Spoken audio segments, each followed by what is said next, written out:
Assalamu alaikum warahmatullahi wabarakatuh. Ayuhal ikhwa, enye ndugu zangu, la khaira fi zawjin la ya'muru zawjatahu bisitr.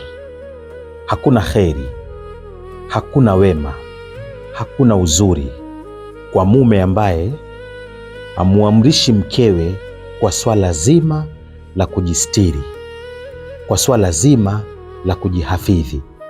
Hakuna kheri, hakuna uzuri katika maisha yake, katika ndoa yake, kama mume hatilii nguvu swala zima la mkewe kujistiri, wala yugharu alaiha, na wala hamuonei wivu, hana wivu na mkewe.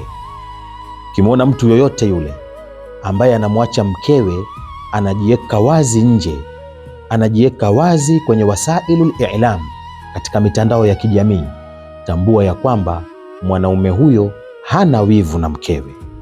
Qila, ikasemwa, aina dhahaba hayaun nisa, aibu ya wanawake imeenda wapi?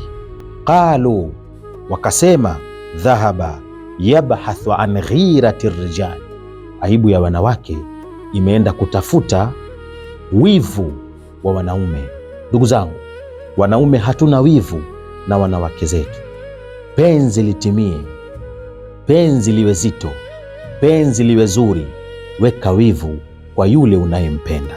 Ndugu zangu, falghiratu ala zauja min tamami rujula, kumwonea wivu mkeo ni kutimia kwa wanaume wako.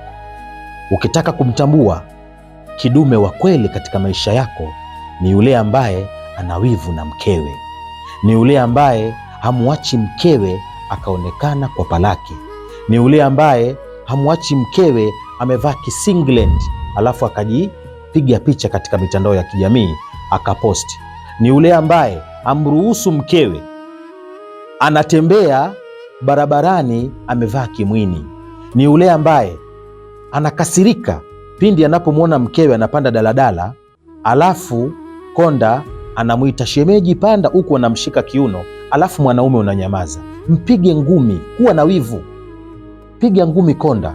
Kwa nini amshike kiuno mkeo? Kutimia kwa wanaume ni kuwa na wivu na kwa yule unayempenda, kwa kipenzi chako, kwa habiba wako, kwa ua lako, kwa asali yako, kwa kile unachokipenda. Ukiwa na wivu nacho, ndio wanaume wako unatimia. Mwisho nimalizie, ukimwona mwanaume hana wivu na mkewe, hana wivu na mwanamke wake, tambua mwanaume huyo hajatimia wanaume wake. Wassalamu alaikum warahmatullah.